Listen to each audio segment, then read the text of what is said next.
Halo, selamat malam teman-teman.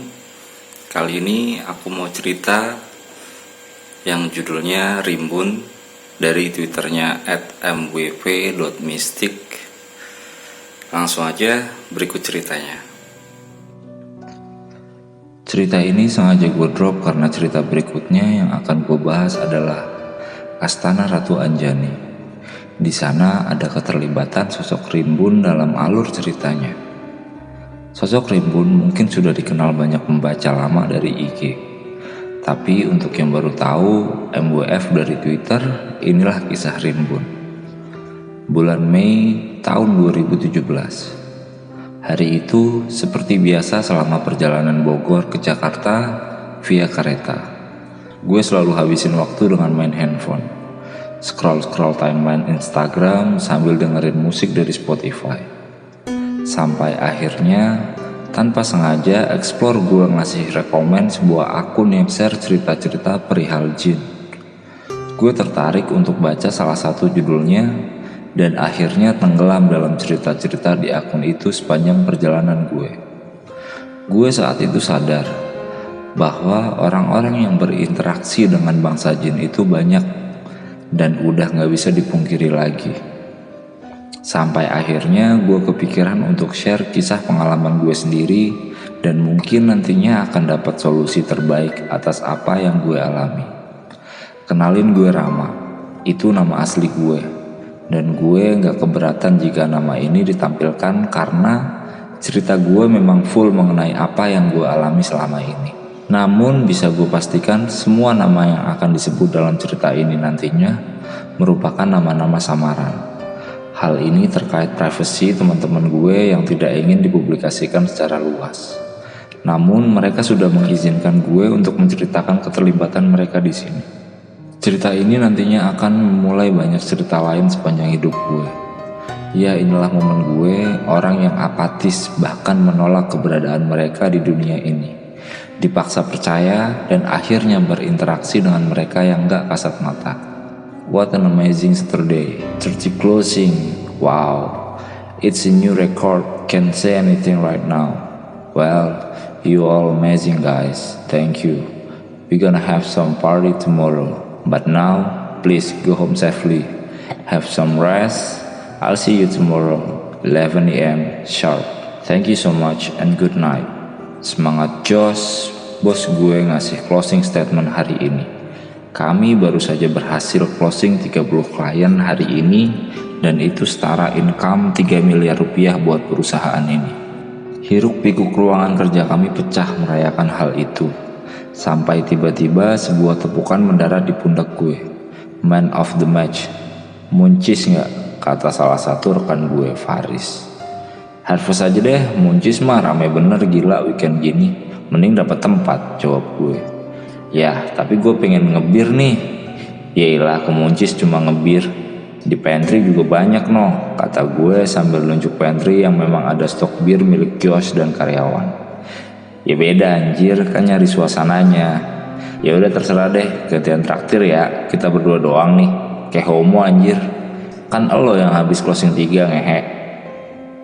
Tapi gak apa-apa deh, gue yang traktir. Tapi lo minum juga ya. Iya, berdua aja, nanti kan nyari dedek di sana. Sebelum temen gue ini nyelesain kalimatnya, gue udah toyor kepalanya duluan.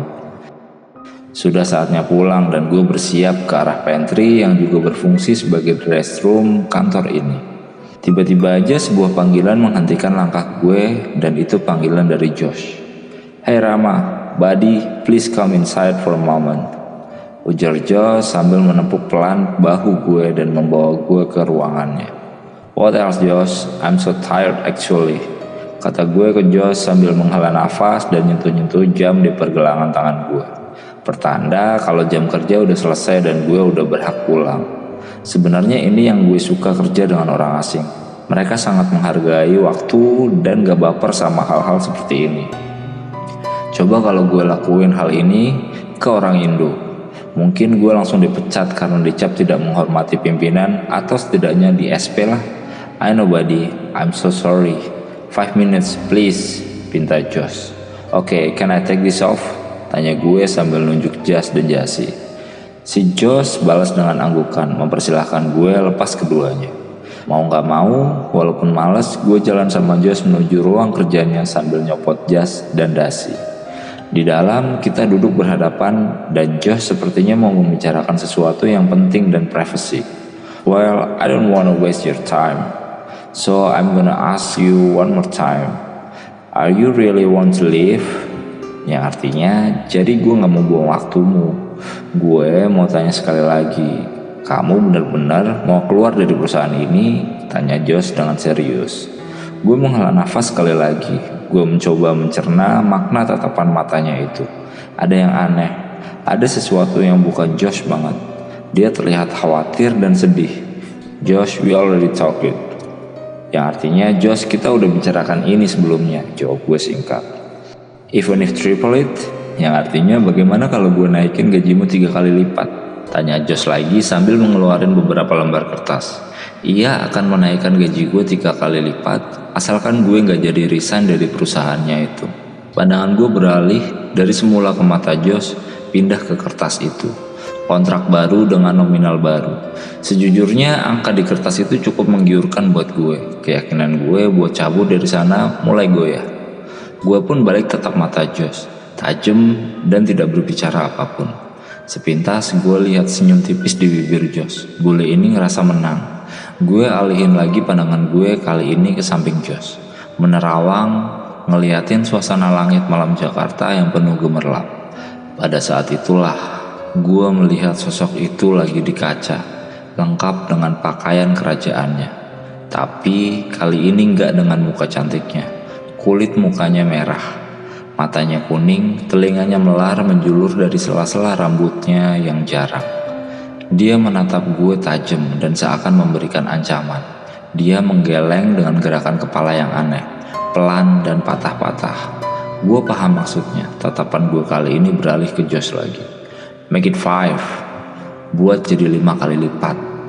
Gue ngajuin tawaran yang gue tahu pasti ditolak sama Josh dengan kalimat yang tegas dan diakhiri senyum tipis. Josh pun langsung bereaksi. Dia ngacungin jari tengahnya ke arah gue.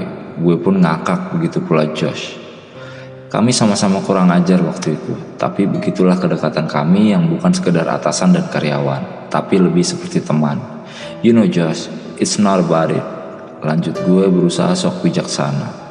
Padahal ini di otak gue penuh dengan suara caci maki sama diri gue sendiri yang baru saja nolak sebuah tawaran sebesar itu. Okay buddy, I got it. You're such a fucking hard person. Jawaban Josh nyerah. Anything else? Tanya gue sambil bangun dan bersiap keluar dari ruangannya. Nope, get out of my room, you stubborn. Kata Josh sambil berdiri melangkah mendekati gue dan nendang kursi yang gue dudukin sambil masang muka sok marah karena gagal merayu gue untuk stay di perusahaannya. Sekali lagi kami tertawa karena hal itu. Wait, si Josh manggil lagi. Gue berhenti tepat di depan pintu dan berbalik. Catch, perintah Josh sambil ngelempar amplop ke gue. What is it? Tanya gue bingung. Just check it. Kata Josh. Gue pun ngebuka amplop itu. Banyak kertas merah bergambar 2 proklamator Indonesia ada di dalamnya. Wow, thanks, but for what? For making history today. Got it, thanks Josh. Gue pun melangkahkan kaki gue ke pantry yang tadi sempat batal karena dipanggil Josh ke ruangannya. Nyamperin si Faris yang kayaknya lagi mumet banget sampai pengen ngebir. Baru aja masuk ke pantry, Mas Rama, congrats ya dear, you're awesome. Tiba-tiba saja Erlin, marketer paling muda dan paling bening sekantor, meluk sambil ngasih satu kecupan di pipi kanan gue. Woi, dardir aja, nggak gini dong Lin. Tangan gue refleks sedikit dorong badannya ngejauhin badan gue. Gue paksain senyum sama dia sambil nunjukin cincin di jari manis tangan kanan gue. So what?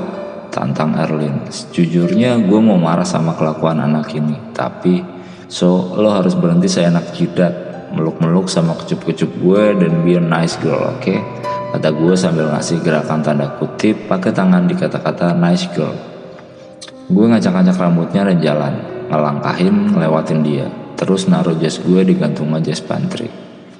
Gak mau, aku mau jadi bad girl aja kalau sama kamu mas, rayu Erlin yang memang begitu ke gue sejak kami akrab.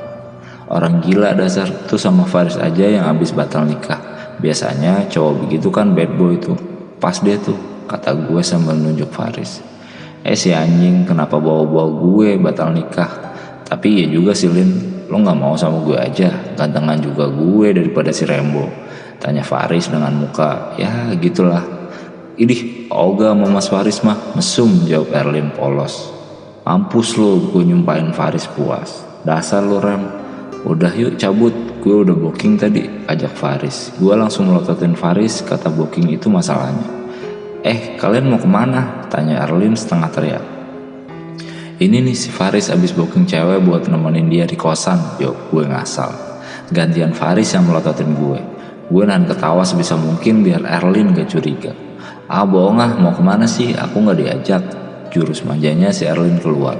Gue liat-liatan sama Faris. Beberapa detik kemudian gue naik turunin bahu dan kerutin alis gue sebagai pertanyaan tanpa suara ke Faris. Gimana? Kasih tahu nggak? Faris balas jawab dengan mengangkat alis dan ngangguk.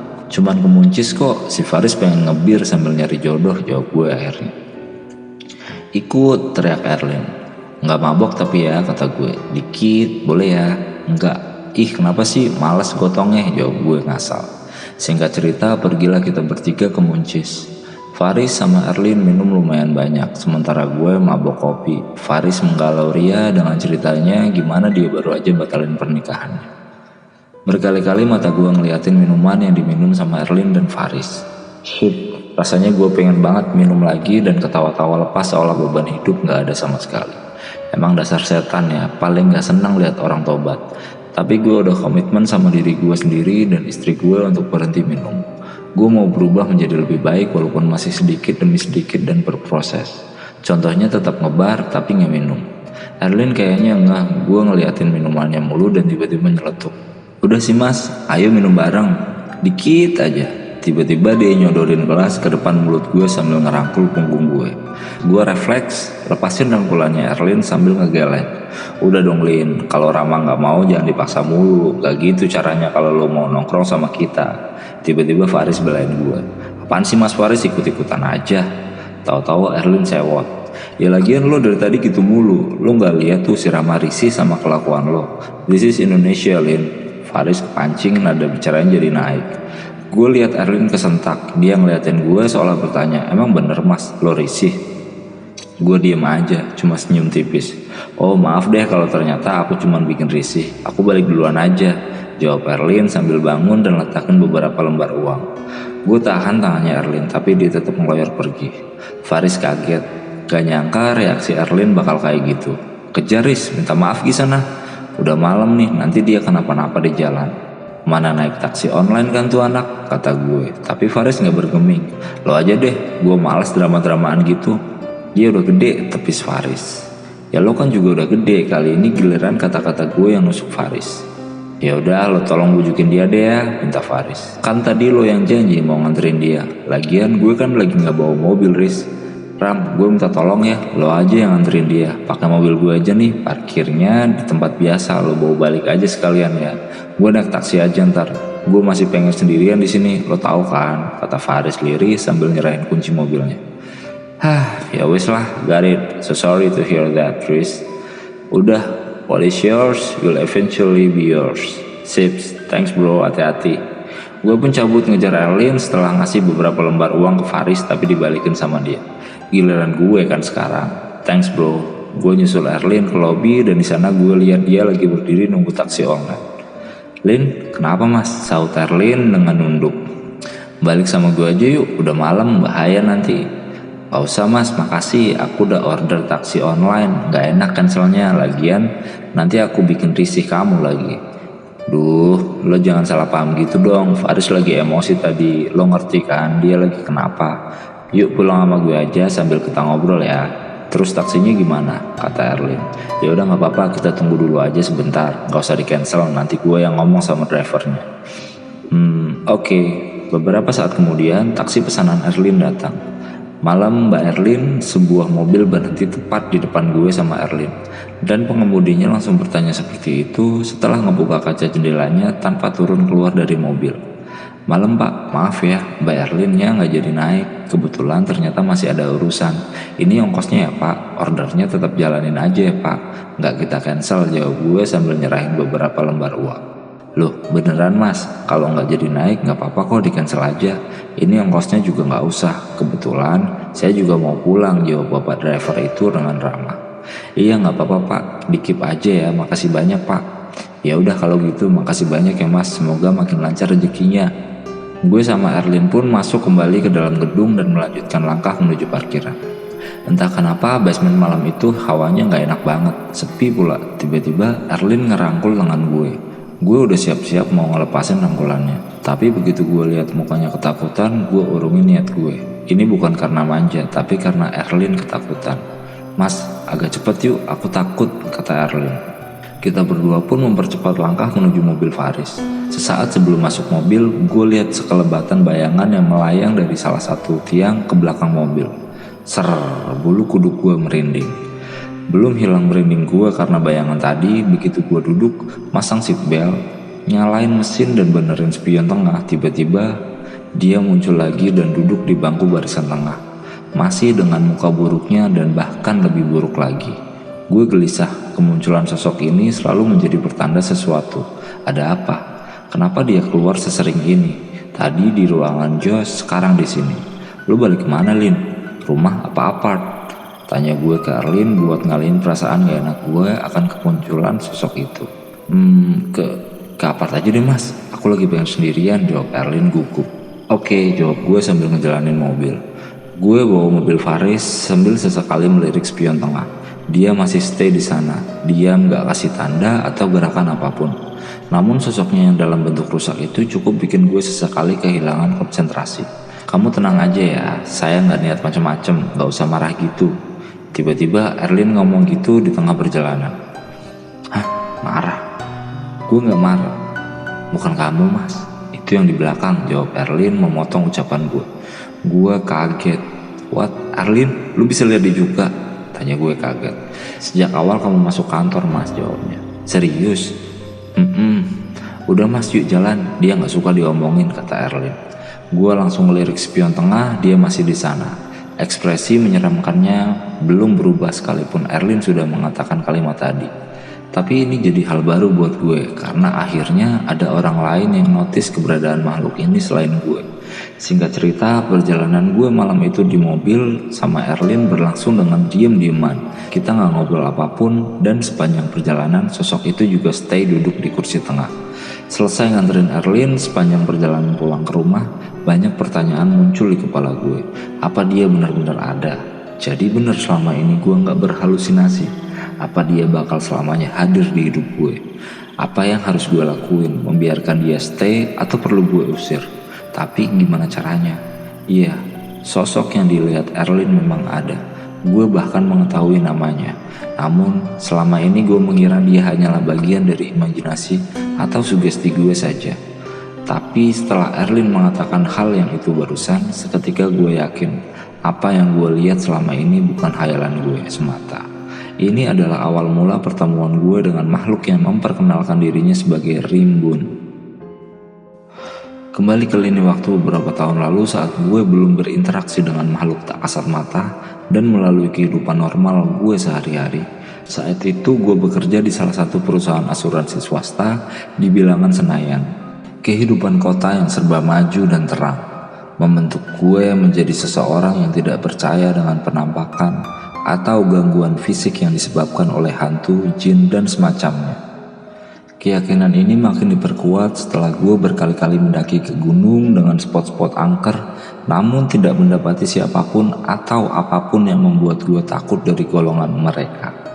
Tolong garis bawahi ya, gue hanya tidak mempercayai penampakan atau gangguan saja, tapi gue mengimani keberadaan mereka. Setiap kali gue membaca kisah-kisah orang yang berinteraksi dengan mereka dengan intensitas di luar logika gue selalu menganggapnya sebagai lelucon atau hal fiksi yang dibuat demi mencari sensasi. Mungkin kalian pun juga seperti itu kan? Tapi semua persepsi gue berubah saat akhirnya gue bergesekan langsung dengan mereka.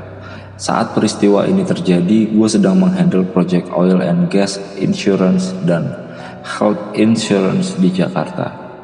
Resiko memegang proyek seperti ini adalah mobilitas yang tinggi karena kami dituntut untuk mengunjungi lokasi site yang berada di pelosok dan jauh dari keramaian kota. Buat beberapa orang kantor, kunjungan ke site jadi hal yang melelahkan. Sementara bagi gue, ini bagian dari refreshing rutin. Rabu Mulih, Balikpapan, Samarinda, Pangkalan, Bun, udah jadi makanan gue setiap bulan. Saking seringnya gue kesana, gue sudah cukup akrab dengan orang-orang site perusahaan klien. Semua bermula saat gue diberikan hadiah dari salah satu kenalan gue. Sebut saja namanya Pak Petrus. Pak Petrus ini hobi banget mengoleksi batu akik. Hobinya ini semakin diperlancar dengan banyaknya pilihan jenis batu akik yang tersebar di seluruh Kalimantan, kota domisilinya. Selama kami menjadi rekan bisnis, obrolan gue dengan Pak Petrus cukup nyambung. Berhubung kami berdua sama-sama memiliki hobi mengoleksi batu akik, bedanya beliau tipe yang menyukai batu akik dengan ukuran besar. Sementara gue menyukai batu akik yang kecil. Bedanya lagi, Pak Petrus juga paham dan ngerti banget tentang jenis dan macam-macamnya. Sedangkan gue pure suka ngobrolin aja tanpa peduli apa namanya dan hal-hal detail lain seputar batu. Hari itu gue lagi bantu-bantu Pak Petrus beres-beres klaim asuransi yang ada di Jakarta. Beliau bela-belain dari Kalimantan terbang ke Jakarta untuk mengurusan itu karena ia tahu akan mendapatkan klaim yang nominalnya cukup besar. Gue bisa lihat dari rona bahagia di wajahnya saat menerima uang asuransi itu. Dan sebagai rasa terima kasih, gue diajak oleh Pak Petrus untuk makan malam, minum, dan diajak ke salah satu lokasi hiburan malam yang kini sudah ditutup oleh pemerintah DKI Jakarta. Keesokan harinya, Pak Petrus kembali ke Balikpapan dan sempat berpamitan ke gue sebelum berangkat. Ram, Ogut balik dulu ya. Pak Petrus sering memakai kata Ogut sebagai kata ganti dari gue. Yah, mau kemana sih om, buru-buru amat, 1 ronde lagi lah. Ogut terus balik nih, ada meeting sama tim offshore. Ogut ada kenang-kenangan nih. Ini kesayangan Ogut sih, tapi buat lo aja gak apa-apa. Asal lo rawat yang bener ya. Siapa tahu jodoh sama lo, kata Pak Petrus sambil ngasihin sepotong kecil batu akik warna merah yang dibungkus tisu. Wah, ini merah delima om. Gue agak kaget lihat batu akik yang dia kasih. Memang gue gak begitu hafal nama-nama batu akik, tapi khusus untuk merah delima gue pernah lihat sebelumnya. Makanya gue langsung kenalin batu akik jenis ini, walaupun gak tahu beneran merah delima apa bukan. Jawab Pak Petrus singkat. Serius ini buat Rama? Gue masih heran karena pada saat itu harga merah delima lagi selangit. Bawel, mau nggak? Kalau nggak, Ogut ambil lagi nih. Maulah, mau. Thank you om, asli cantik banget ini. Jawab gue sambil merhatiin si cantik. Iya, saat itu juga gue beri nama batu itu si cantik, yang akan jadi tambahan koleksi batu akik gue. Iya sama-sama, ya udah Ogut pamit ya. Oke om, hati-hati ya. Seminggu berlalu sejak gue dikasih si cantik. Seperti yang gue bilang sebelumnya, gue tidak terlalu memahami dunia perbatu akikan. Jadi gue juga gak tahu ini batu akik merah delima asli atau bukan. Alasan gue menerimanya memang karena warnanya yang cukup berkilau dan menghormati pemberinya. Gue sudah berniat mau pasang batu akik ini jadi cincin. Gue sampai pesan ring cincinnya sama temen gue demi mendapatkan pasangan yang serasi dengan batu seindah ini. Selama belum terpasang jadi cincin, si cantik gue taruh di dalam laci meja kerja di kantor. Namun ada hal-hal aneh yang terjadi sejak si cantik berpindah tangan ke gue. Nyaris setiap hari Pak Petrus nelfon gue dan nanyain kabar si cantik. Ya, nanya kabarnya seputar udah dipasang jadi cincin apa belum. Nanya gue udah bersihin apa belum. Nanya gue naruhnya di mana. Bahkan sampai nyuruh masang di ring yang bagus, jangan yang biasa-biasa aja. Demi memastikan gue memasang ring yang proper untuk batu akiknya, Om Petrus sampai mau transferin dana buat biaya ring. Di situ gue mulai berpikir, kenapa Om Petrus memberikan perhatian begitu besar kepada batu ini. Melihat perhatian Om Petrus sedemikian rupa dengan si cantik, gue sampai gak enak hati sendiri. Sempat kepikiran apa gue balikin aja ya si cantik. Kayaknya Om Petrus khawatir sekaligus sayang banget sama batu ini. Tapi waktu itu gue gak mikir aneh-aneh sih. Menurut gue wajar-wajar aja kalau orang khawatir sama barang kesayangannya. Namun sudah saatnya gue untuk khawatir karena kejadian yang agak janggal mulai gue alamin setelah gue numpuk dokumen di atas si cantik. Hari pertama, sejak gue mulai menumpuk barang-barang di atas si cantik, Gue lembur hari ini, prepare tender sama salah satu oil company. Gue nggak lembur sendirian, ada tim marketing support yang ikutan lembur bareng sama gue. Kita lembur sampai jam 9 malam. Anak marketing support balik duluan sementara gue masih harus email ke head office oil company itu di US. Mereka sempat menyuruh gue pulang bersama mereka, tapi gue menolak karena masih tanggung. Akhirnya gue sendirian di kantor tersebut. Gue lanjutkan pekerjaan gue mengirim email berbahasa Inggris itu ke klien. Namun pas gue lagi ngetik email, gue dengar suara kursi kayu bergeser di ruang meeting. Sebagai informasi, ruang meeting gue itu kursinya terbuat dari kayu jati solid tanpa roda. Selain itu, lantainya juga berbahan marmer. Jadi, kalau kursi di ruang meeting bergeser, pasti bunyinya berderik. Entah kenapa seketika ada rasa takut menyelinap di hati gue. Padahal gue gak bener-bener sendirian di kantor itu karena office boy kami menetap tinggal di pantry. Tapi tetap aja di ruang kerja itu udah tinggal gue sendirian. Gue yang awalnya gak mikir apa-apa, tiba-tiba aja keinget cerita senior-senior kantor ini soal penghuni ruang meeting yang konon katanya bernama Mbak Susi. Gue gak pernah kelintas tentang ini sebelumnya. Tapi tiba-tiba aja otak gue mengingat kisah-kisah Mbak Susi itu dan mulai berpikiran apakah sekarang giliran gue ditunjukkan eksistensi sosok legendaris kantor ini. Perasaan gue waktu itu aneh, gue antara takut sama kesel. Apa iya benar rumor tentang Mbak Susi bakal gue buktiin malam ini? Tapi untung logika gue cepat balik dan entah dari mana, alih-alih takut dan bergegas pulang, gue justru dapat keberanian buat nyamperin ke ruang meeting. Gue berjalan dengan rileks dan coba terus tetap tenang walaupun jujur gue gak siap dengan kemungkinan terburuk yang bisa saja terjadi saat itu. Ketika sampai tepat di depan pintu, sebelum pintunya gue buka, gue bergumam, ketemu deh mbak sekarang. Pas gue buka pintu, gak ada apa-apa. Ruang meeting dalam keadaan gelap gulita dan gue lihat kursi-kursi masih berjejer rapi. Akhirnya pintu ruang meeting gue tutup lagi dan gue nyelesain sisaan kerjaan gue. Lalu pulang dan tidur nyenyak. Hari kedua, hari ini gue masih harus lembur lagi. Tetap gak sendirian. Ada anak-anak marketing support ikutan lembur. Gue udah lupa sama kejadian semalam karena memang setelah gue cek gak ada apa-apa. Itu membuat gue cukup tenang dan tidak memikirkannya berlarut-larut. Waktu berlalu sampai akhirnya kembali gue jadi orang terakhir di kantor karena harus email ke klien sementara marketing support udah pada pulang. Dan seperti yang kalian tebak, kejadian janggal terjadi lagi. Kali ini kejadian anehnya bukan berawal dari ruang meeting, tapi dari laci meja kerja gue. Saat gue mau mengambil dokumen di dalam laci, tepat ketika gue buka lacinya, si cantik udah ada di atas dokumen. Padahal gue gak pernah buka laci itu sebelumnya dan seharusnya si cantik berada di bagian bawah, tertindih dokumen-dokumen yang lainnya. Sebenarnya waktu itu pada saat persis kejadian gue gak sadar. Gue baru sadar besokannya pas mau ngambil dokumen lagi. Seingat gue kan si cantik ada di tumpukan bawah dokumen, kok tiba-tiba ada di atas. Cuma lagi-lagi gue gak mikir aneh-aneh. Gue pikir si Dewa yang buka laci gue. Dewa ini atasan gue, dia emang sering bongkar laci gue, entah dari dokumen atau nyolong dasi buat visit klien. Untuk beberapa hari gue memang lupa kalau gue punya si cantik, saking sibuknya bekerja dan tertimpa dokumen. Karena kebetulan si cantik berada di bagian atas, gue ambil aja mumpung ingat. Untuk menyimpan si cantik, gue menggunakan tisu untuk membungkusnya. Niatnya biar gak lecet-lecet dan atas saran Om Petrus. Gue buka dari tisu pembungkus terus gue lihat-lihat. Ada yang beda dari si cantik. Pas gue pegang batu itu terasa hangat, padahal biasanya dingin. Tapi mungkin saat itu gue pikir karena tertumpuk oleh dokumen dan ada di dalam laci. Ketika gue masih lihat-lihat si cantik, tiba-tiba ponsel gue getar. Ternyata panggilan itu adalah panggilan dari Pak Bertus. Hai Rem, apa kabar? Gimana batu akik? Udah lo pasangin ring belum? Jadi pakai white gold kan? Habis berapa? Sini biar Ogut gantiin, kata Pak Bertus di ujung telepon. Waduh si Om, khawatir amat sama si cantik. Aman Om, cuma emang belum ramah pasangin ringnya, belum kelar. Wih, udah dikasih nama aja. Tapi bagus tuh si cantik, doi emang cantik sih. Kalau manusia mah udah gue pacarin tuh, kelakar Pak Bertus. Buset sih Om, masa batu akik dipacarin? Habisnya emang cantik sih Om, ini aja lagi ramah lihat-lihat ini, cantik banget warnanya, balas gua diselingi tawa kami berdua. Ya udah, Emang lo masih di kantor? Ngapain? Berani lo sendirian di kantor malam-malam?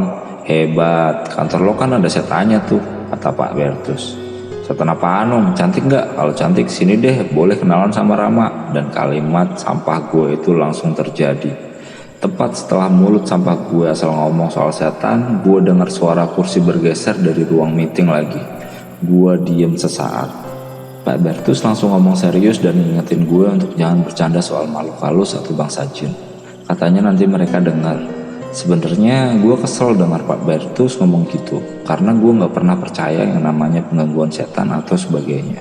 Akhirnya gue cuma minta maaf sama beliau. Buat gue, kita sebagai manusia itu jauh lebih mulia daripada bangsa jin. Jadi gak ada dalam kamus gue kita harus takut sama bangsa jin, selama kita gak nantangin atau ganggu duluan. Setelah menutup telepon, sekali lagi gue samperin ke ruang meeting dan persis kayak semalam. Dan gak ada apapun yang muncul ataupun hal aneh yang terjadi. Yang gue lihat cuma ruang meeting dalam keadaan gelap dan rapi. Tapi sebelum gue tutup pintu ruang meeting, tiba-tiba kedengaran suara langkah-langkah kaki lari-lari. Asal suaranya dari atas. Seketika itu juga otak gue langsung mikir jernih. Oh iya, kantor gue kan di apartemen. Wajar aja kalau banyak suara berisik kayak gitu. Namanya orang di rumah pasti kan banyak aktivitas. Jadi selama ini yang gue dengar itu pasti asalnya dari lantai atas, bukan dari ruang meeting. Kesimpulan pribadi gue itu seakan menjawab sendiri semua bunyi-bunyian dari dalam ruang meeting yang belakangan gue dengar. Terima kasih.